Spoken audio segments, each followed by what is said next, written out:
जन सुराज कार्यालय में संगठन विस्तार को लेकर महत्वपूर्ण बैठक। 25 सदस्यीय समिति का गठन जन सुराज मुख्य विपक्ष की भूमिका निभाएगा। सत्यनारायण शर्मा कटिहार जन सुराज संगठन की ओर से रविवार को जिला कार्यालय में महत्वपूर्ण बैठक का आयोजन किया गया। बैठक में लगभग सैकड़ों से अधिक सक्रिय सदस्यों ने भाग लिया और संगठन की मजबूती तथा भविष्य की रणनीति पर चर्चा की। यह बैठक संरक्षक प्रद्युमन ओझा की अध्यक्षता में आयोजित की गई। बैठक में state observer SN Sharma, Ali Raza मुख्य रूप से मौजूद थे। बैठक का मुख्य उद्देश्य कटिहार में जन सुराज के भविष्य का रोड मैप तैयार करना था। इस दौरान संगठन विस्तार, जन संवाद को मजबूत करने तथा सक्षम और ईमानदार लोगों को अभियान से जोड़ने पर विशेष जोर दिया गया। इस दौरान सत्यनारायण शर्मा ने कहा कि ठंड के बावजूद बैठक में उपस्थिति अच्छी रही। ये पार्टी के लिए अच्छे संकेत हैं। इस दौरान 25 सदस्यीय समिति का भी गठन किया गया। वे पंचायत, ग्राम, प्रखंड स्तर पर कमेटी तैयार करेंगे। फिर मतों के द्वारा जिलाध्यक्ष का चुनाव किया जाएगा। जन सुराज ने पहली बार विधानसभा में 238 उम्मीदवार उतारे। बीते 40 साल में ऐसा पहली बार हुआ जब जन सुराज ने बिहार में बिना जातिवाद के चुनाव लड़ा। पार्टी ने चुनाव का मुद्दा शिक्षा, रोजगार, पलायन रखा। अब जन सुराज मुख्य विपक्ष की भूमिका निभाएगा। बैठक में संगठन की संरचना, कार्यशैली, आगामी कार्यक्रमों और जमीनी स्तर पर संगठन को मजबूत करने को लेकर उपस्थित सदस्यों ने अपने सुझाव रखे। बैठक का समापन सकारात्मक ऊर्जा और बिहार के बेहतर भविष्य के लिए मिलकर कार्य करने के संकल्प के साथ हुआ। कटिहार से हरेराम यादव की रिपोर्ट।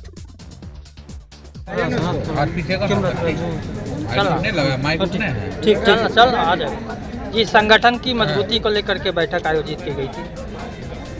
चुनाव के बाद राष्ट्रीय परिषद ने बिहार की सभी इकाइयों को भंग कर दिया था।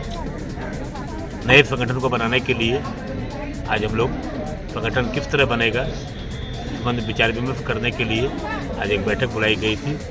बैठक की अध्यक्षता प्रद्युमन ओझा जी ने की थी और प्रदेश से सीमांचल के लिए 2 पर्यवेक्षक मनोनीत किए गए थे, सत्यनारायण शर्मा और अली राजा साहब भी आज आए थे कटिहार। चूँकि बैठक में निर्णय लिया गया कि संगठन को प्रखंड स्तर, पंचायत स्तर पर बनाने के लिए पहले एक 25 सदस्यीय एडप कमेटी बनाई गई है।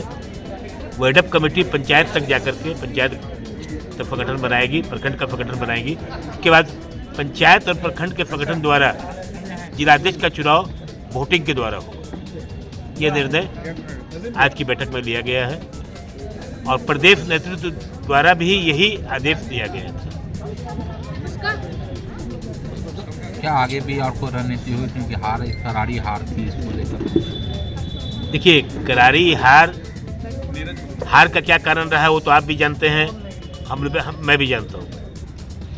हम लोगों की चुनाव में जो गलतियाँ रही, जिस कारण हम लोग चुनाव हारे, हम लोग का वोट की डकैती, लूट होती रही, चोरी होती रही, हम देखते रहे, उसका विरोध नहीं कर पाए। इसीलिए हमने अपने पुराने संगठन को बर्खास्त कर दिया और नए संगठन बनाने की घोषणा कर रहे हैं। नए साल में नई उमंग के साथ आज काफ़ी संख्या में जनसुराज इकट्ठे हुए थे और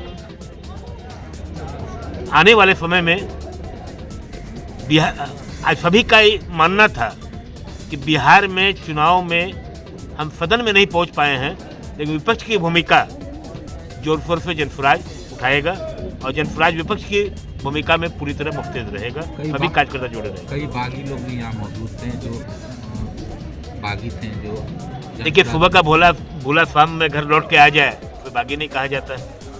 उससे सभी पार्टियों में, राजनीतिक दलों में यह परंपरा रही है, विद्रोह करके चुनाव लड़ते हैं, बाद में पार्टी में शामिल भी हो जाते हैं। लेकिन हम लोग कोई विचार नहीं करेंगे, प्रदेश नेतृत्व विचार करेगा। क्योंकि ये विधानसभा चुनाव हमारे कैंडिडेट के खिलाफ लड़े थे, प्रदेश नेतृत्व ये बात जाएगी, वो विचार करेंगे।